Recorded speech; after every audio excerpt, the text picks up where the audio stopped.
Bonjour à tous et bienvenue dans cette nouvelle séance de génie mécanique. Notre leçon aujourd'hui s'intitule « Guidage en rotation par roulement à contact oblique ». Vous avez deux liens en QR code. Le premier lien à droite, c'est pour télécharger le résumé de la séance. Le deuxième lien à gauche, c'est pour revoir cette séance.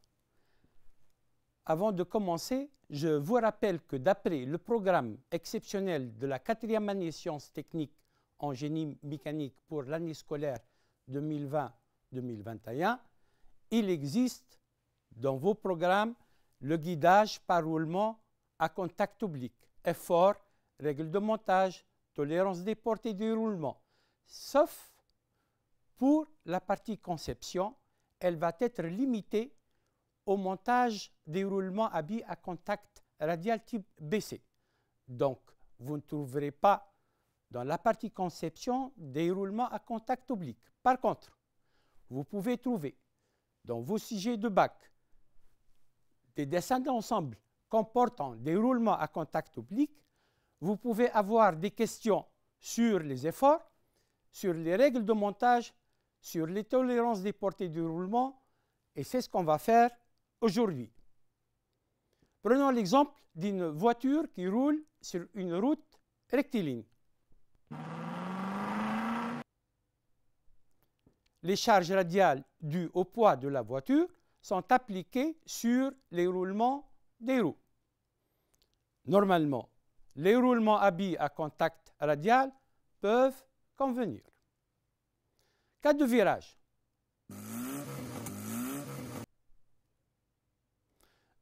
Dans les virages, en plus des charges radiales, les forces centrifuges vont créer une charge axiale importante dans les deux sens, à gauche et à droite. À droite, cette charge axiale est transmise du moyeu vers la bague extérieure, de la bague extérieure vers les billes, des billes vers la bague intérieure, et de la bague intérieure vers l'arbre. On remarque qu'il y a une sollicitation maximale sur les deux bagues. Regardez la zone de sollicitation. Ceci va provoquer une usure sur les bagues du roulement. Regardez l'usure. Alors, la solution. La solution, il faut renforcer les zones d'usure. Regardez comment on va renforcer les zones d'usure.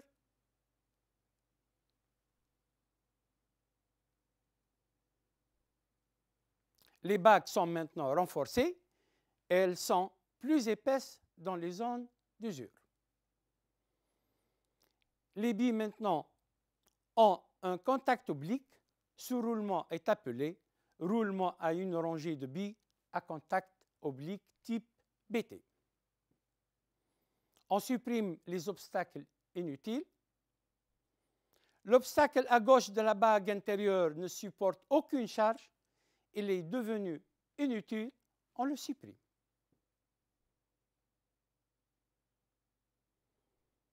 L'obstacle à droite de la bague extérieure ne supporte aucune charge. Il est devenu aussi inutile. On le supprime. Ce roulement va supporter la charge axiale dirigée vers la droite seulement. Donc, il faut un deuxième roulement pour supporter la charge axiale dirigée vers la gauche. Donc, pour supporter les charges axiales dans les deux sens, les deux roulements doivent être montés en opposition. On peut utiliser soit des roulements à une rangée de billes à contact oblique, soit des roulements à rouleau conique. Résumons.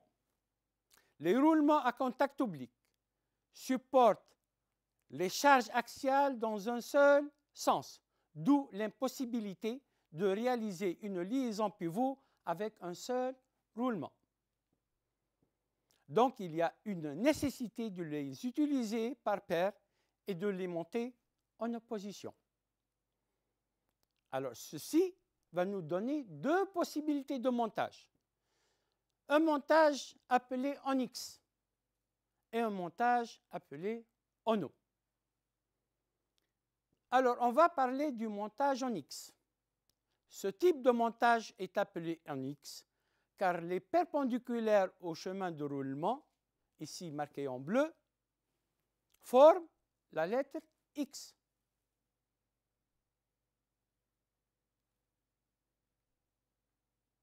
Dans ce type de montage, les bagues extérieures sont montées glissantes pour régler le jeu interne. Les bagues intérieures sont montées serrées. J'explique. Alors, pour serrer les roulements avec l'arbre, on va utiliser le couvercle. Le couvercle va serrer sur le roulement. La bague extérieure doit glisser, doit avancer. Donc, il faut que la bague extérieure soit montée avec jeu. Lorsque le roulement avance, il va pousser l'arbre exactement sur l'épaulement. Le deuxième épaulement va serrer le deuxième roulement et tout l'ensemble va être serré. Donc, dans la conception du montage en X, il faut que la bague extérieure soit montée avec jeu. La bague intérieure n'a pas bougé pendant le serrage, donc elle peut être montée serrée. Alors, bague extérieure montée avec jeu. Bague intérieure peut être montée serrée. Ça nous rappelle quoi? Ça nous rappelle les règles de montage du roulement dans le cas d'un arbre tournant. Et c'est pourquoi le montage en X est utilisé habituellement dans le cas d'un arbre tournant. Pour les ajustements, pour les portées des bagues intérieures, c'est-à-dire sur l'arbre, les bagues intérieures, on a dit qu'ils sont montées serrées sur l'arbre, donc on va choisir une tolérance M6. Maintenant, pour les portées des bagues extérieures, c'est-à-dire l'alésage, on a dit que les bagues extérieures fixes sont montées glissantes sur l'alésage. Donc, on va choisir une tolérance H7.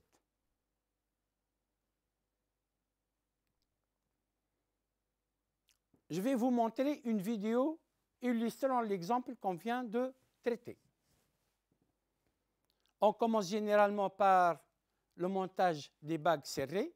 On met le tout dans l'alésage, on met les cales de réglage et puis le couvercle. Vous pouvez voir que dans le montage en X, il y a généralement un épaulement entre les deux bagues intérieures. Une autre petite remarque, normalement on fait le réglage d'un seul côté, mais si on a besoin de la position axiale de l'arbre, on peut utiliser le réglage des deux côtés, c'est-à-dire on fait le réglage du jeu interne et à la fois la position axiale de l'arbre. On va parler maintenant du montage en O. Ce type de montage est appelé en O car les perpendiculaires au chemin de roulement forment la lettre O.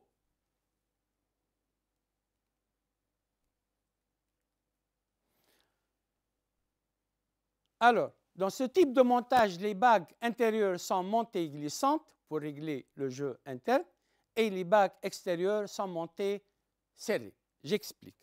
Pendant le serrage, l'écrou va attirer l'arbre. Donc, l'arbre va glisser sous la bague intérieure. La bague extérieure n'a pas changé de position. Donc, il ne faut pas trop serrer, puisqu'on risque de bloquer les roulements. Donc, on doit faire un réglage du serrage.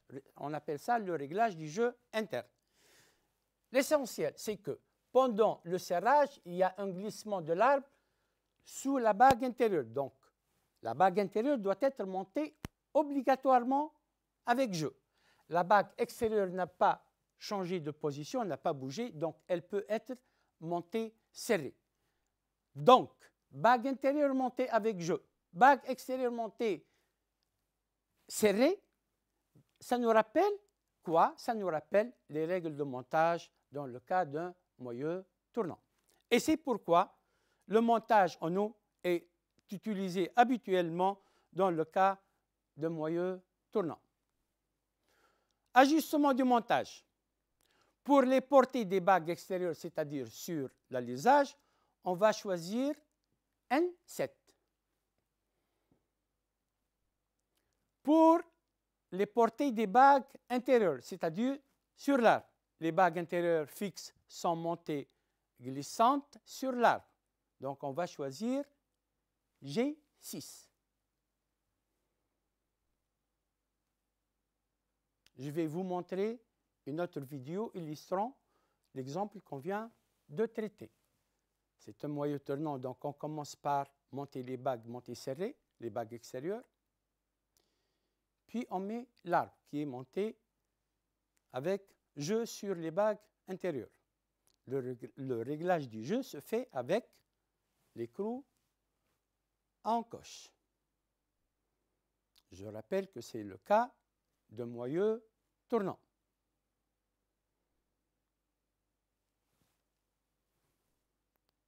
Voilà. Le moyeu a fait un tour. On passe maintenant à un cas particulier. Ce cas est légèrement délicat.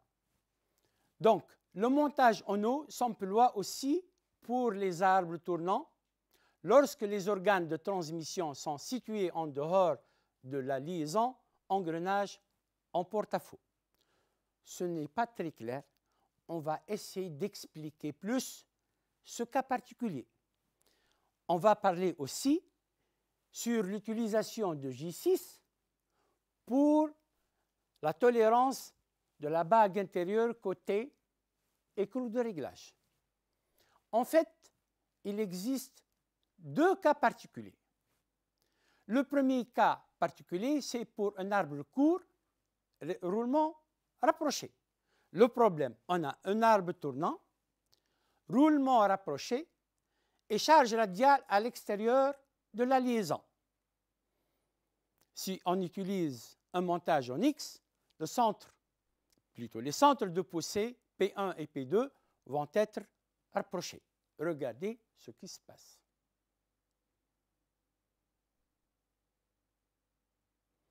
Je vous rappelle que dans les engrenages coniques, la force est inclinée. On va s'intéresser tout simplement à la composante radiale. Donc, vous avez vu tout à l'heure qu'il y a une instabilité de l'arbre, d'où la liaison n'est pas assez rigide. Si on utilise un montage en eau, les centres de poussée vont s'éloigner. Donc, dans le cas de roulement rapproché, avec une charge radiale à l'extérieur de la liaison, on utilise un montage en eau pour éloigner les centres de poussée et donner plus de stabilité à l'arbre, donc plus de rigidité à la liaison. Regardez lorsqu'on écarte les centres de poussée, c'est-à-dire lorsqu'on utilise un montage en eau au lieu de montage en X.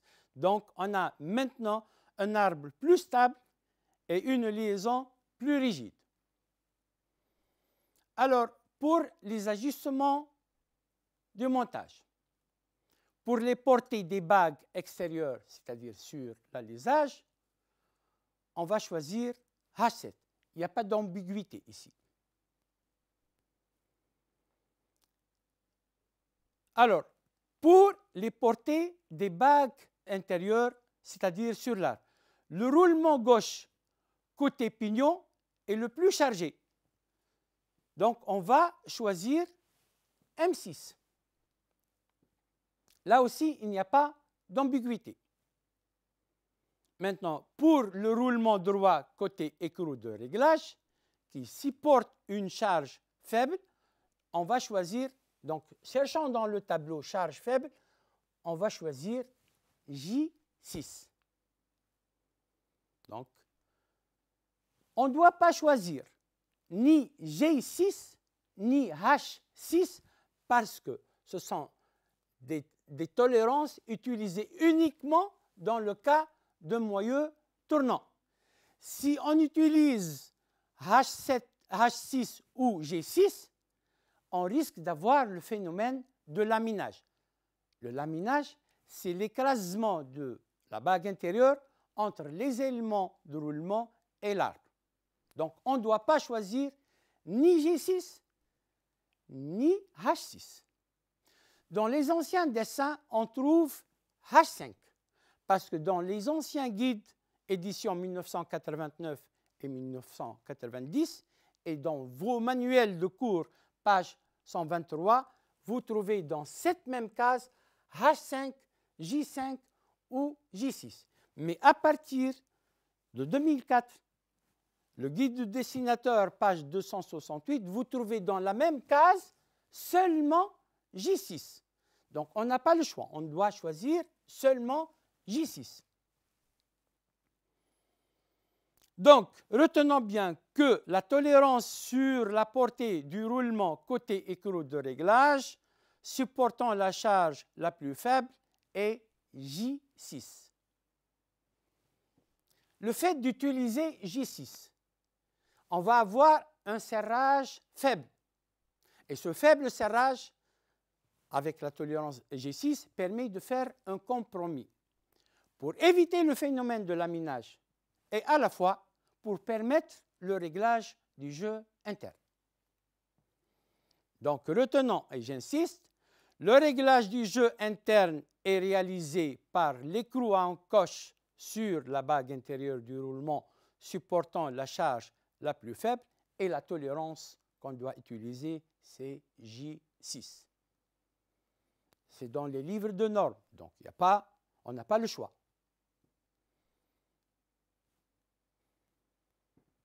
Traitons maintenant le deuxième cas particulier. Arbre lent. Donc, problème, on a un arbre tournant, roulement éloigné, charge axiale en bout d'arbre. Tout à l'heure, on s'est intéressé sur la composante radiale. Maintenant, on va s'intéresser sur la composante axiale. Donc, cet exemple se trouve dans vos manuels d'activité, page 113. Et le repère de cet arbre est 7.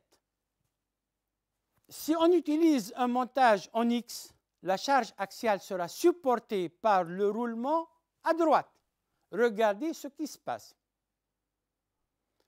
Il y aura une déformation de l'arbre. Par contre, si on utilise un montage en O, la charge axiale sera supportée par le premier roulement à gauche, donc il n'y aura plus de déformation de l'arbre. Retenons bien, dans le cas d'un arbre tournant, arbre lent, et avec une charge axiale appliquée en bout d'arbre, on utilise un montage en O pour éviter la déformation de l'arbre. Ajustement du montage. Comme tout à l'heure, donc, pour les bagues extérieures fixes, la tolérance choisie est H7. Pour le roulement gauche, côté pignon, qui est le plus chargé, la tolérance de l'arbre est M6. Pour le roulement droit, côté écrou de réglage, qui supporte la charge la plus faible, la tolérance de l'arbre est J6. À retenir donc, dans le cas d'un moyeu tournant, toujours on utilise un montage en O. L'inverse n'est pas vrai. C'est-à-dire, le montage en O n'est pas utilisé que pour le moyeu tournant. Donc, je reprends. Dans le cas si vous avez un moyeu tournant, donc il n'y a pas de discussion, il faut utiliser un montage en O. Dans le cas d'un arbre tournant, habituellement, on utilise un montage en X. Ça veut dire quoi habituellement? C'est-à-dire tous les cas d'arbres tournants, sauf les deux cas particuliers qu'on vient de traiter. Alors, dans le premier cas particulier, c'est le cas d'un arbre court avec charge radiale à l'extérieur de la liaison. On utilise un montage en O pour éloigner les centres de poussée et donner plus de rigidité à la liaison. Le deuxième cas particulier, c'est le cas d'un arbre lent avec charge axiale en bout d'arbre. on utilise un montage en eau pour éviter la déformation de l'arbre. On va faire 3 activités. La première activité se trouve sur vos manuels d'activité, page 105, fraiseuse universelle. Présentation. L'étude proposée concerne le guidage en rotation de la broche d'une fraiseuse universelle pour un montage horizontal dont le dessin d'ensemble est représenté à la page suivante. On passe à la page suivante. C'est le dessin d'ensemble.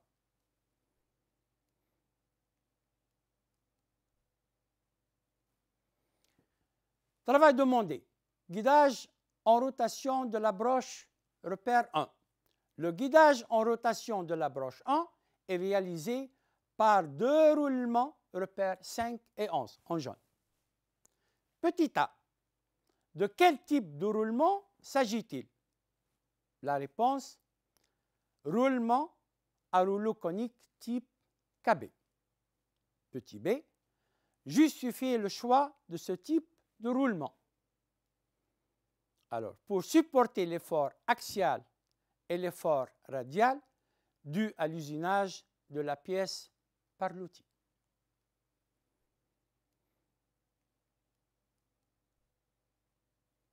Petit c.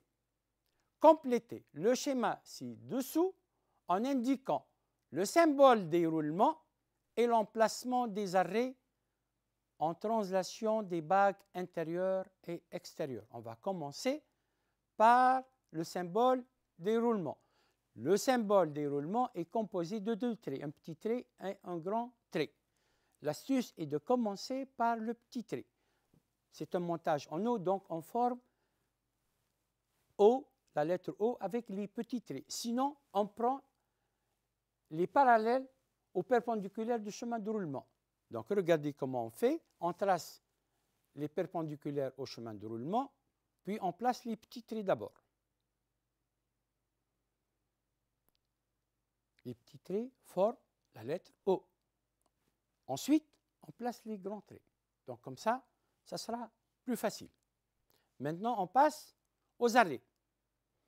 Alors, le premier arrêt se trouve à gauche de la bague intérieure du premier roulement et réalisé par l'écrou en coche. On place l'arrêt. Ensuite, le deuxième arrêt, c'est un épaulement sur l'alésage. Le troisième arrêt, aussi un épaulement sur l'alésage.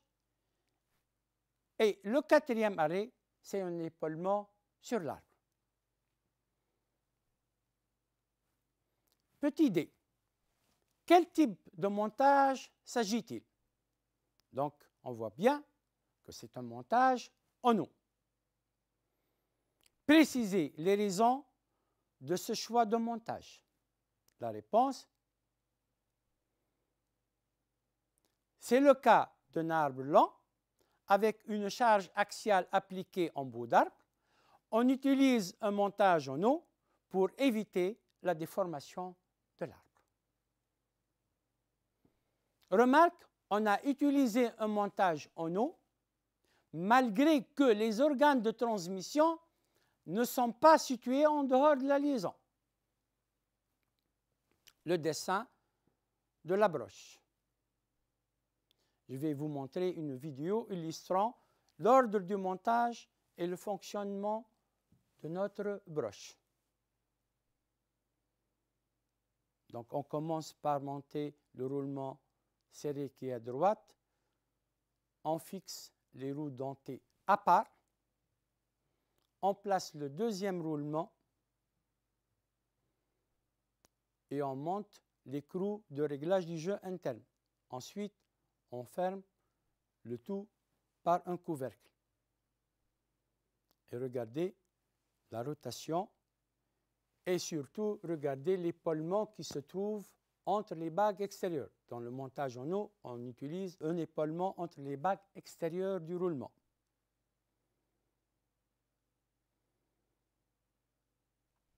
On passe à la deuxième activité qui se trouve sur vos manuels d'activité, page 119.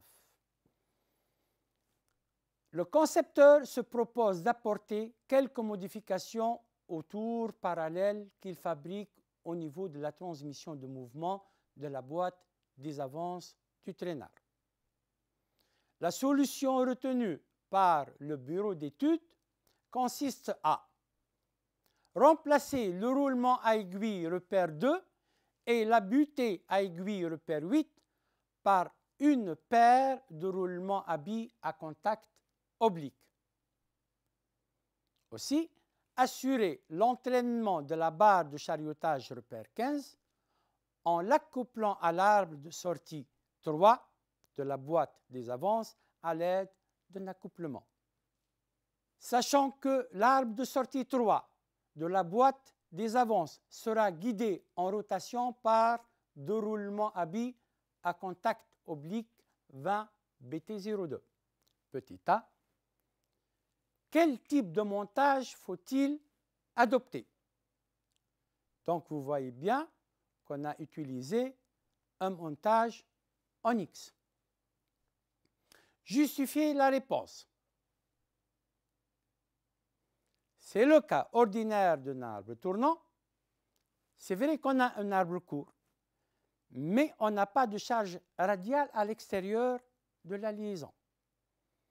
Parce qu'on utilise ici un accouplement. Remarque, on a utilisé donc un montage en X, malgré que l'organe de transmission, qui est l'accouplement, est situé en dehors de la liaison. Sauf que l'accouplement ne va pas transmettre une charge radiale, l'accouplement va transmettre seulement un couple. Alors, la question petit c, sur le schéma de la solution retenu par le bureau d'études, placez les symboles des roulements ainsi que les arrêts en translation des bagues intérieures et extérieures. On va appliquer même astuce. Donc, on va placer les petits traits du symbole. Ensuite, on met les grands traits du symbole. Pour les arrêts en translation, alors on va partir de la gauche vers la droite. Le premier arrêt est réalisé par un épaulement sur l'alésage. Le deuxième arrêt est réalisé par un épaulement sur l'arbre. De même pour le troisième arrêt. Ensuite, le quatrième arrêt est réalisé par le couvercle. On va parler maintenant d'un cas qui n'est pas très fréquent, mais qui existe quand même. On a dit que dans le montage en X, on trouve un épaulement entre les deux bagues intérieures. Parfois, on impose de mettre un épaulement à droite, par exemple un pignon arbré. Donc, l'utilisation d'un épaulement entre les deux bagues intérieures va provoquer un montage impossible. La solution donc, soit d'utiliser un épaulement rapporté, c'est-à-dire une bague entretoise par exemple. Dans le cas d'utilisation d'une bague entretoise, on doit l'arrêter en translation. Donc, il faut ajouter un écrou.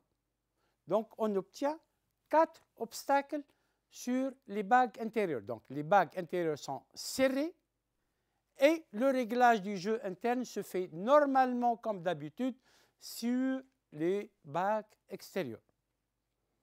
Si l'arbre est lent, on peut serrer séparément les deux roulements. Alors, revenons à notre dessin et on va voir la vidéo.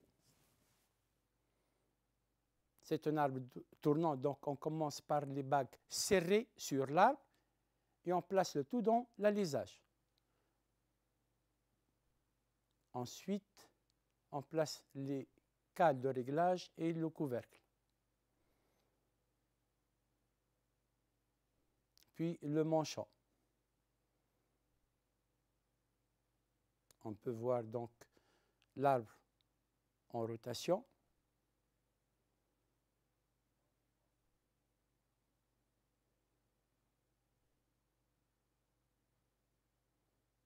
Donc, il est en train de tourner. Et on arrive à la fin de la vidéo.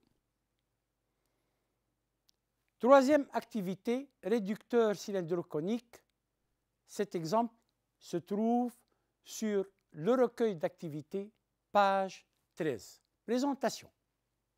Le système, objet d'étude, est un mécanisme destiné à être accouplé à un moteur électrique. Sa fonction globale est de réduire la vitesse de rotation tout en augmentant la valeur du couple appliqué à la sortie. Le mouvement de rotation de l'arbre d'entrée repère 1 est transmis à l'arbre de sortie 19 par deux engrenages. Un engrenage conique formé par le pignon 10 et la roue 12. Un engrenage cylindrique formé par le pignon arbré 15 et la roue repère 20. Le dessin d'ensemble. Alors, guidage de l'arbre 1. Pour mieux supporter l'effort axial dû à l'engrenage conique, le concepteur envisage de remplacer les deux roulements à billes à contact radial type BC par deux roulements à rouleau conique type KB. Petit a. Quel type de montage faut-il adopter? Donc, on va choisir un montage en eau. Petit b, on va justifier notre choix. C'est le cas de roulement rapproché avec une charge radiale à l'extérieur de la liaison. On a un pignon conique en porte-à-faux. On utilise un montage en eau pour éloigner les centres de poussée et donner plus de rigidité à la liaison. Donc, remarque, on a choisi un montage en eau et l'organe de transmission est situé en dehors de la liaison.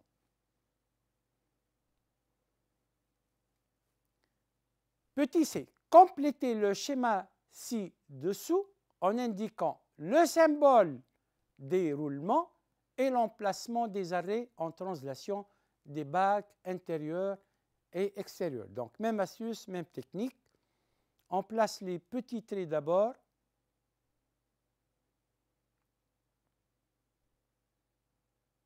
Ensuite, on met les grands traits du symbole.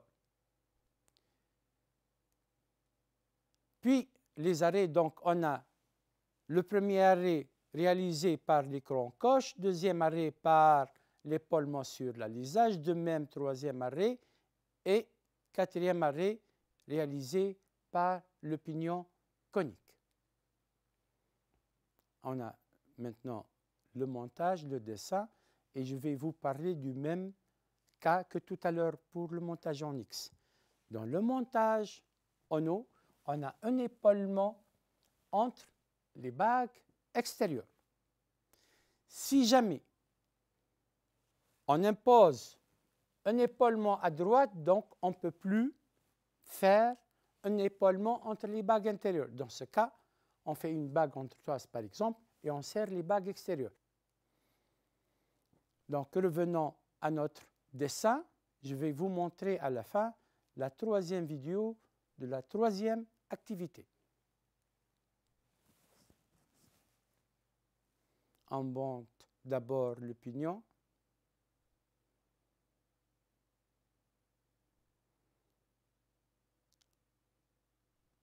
Puis le premier roulement, on est obligé de monter l'arbre, puis le deuxième roulement. Le réglage du jeu interne se fait par l'écran en coche. On place à la fin le couvercle avec le joint d'étanchéité. Je vous rappelle que c'est un montage en eau utilisé dans le cas d'un arbre tournant.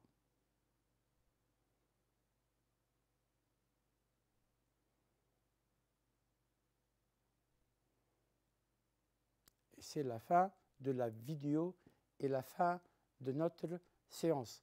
J'espère que vous avez en tiré profit de cette séance. Je vous souhaite beaucoup de courage. Au revoir.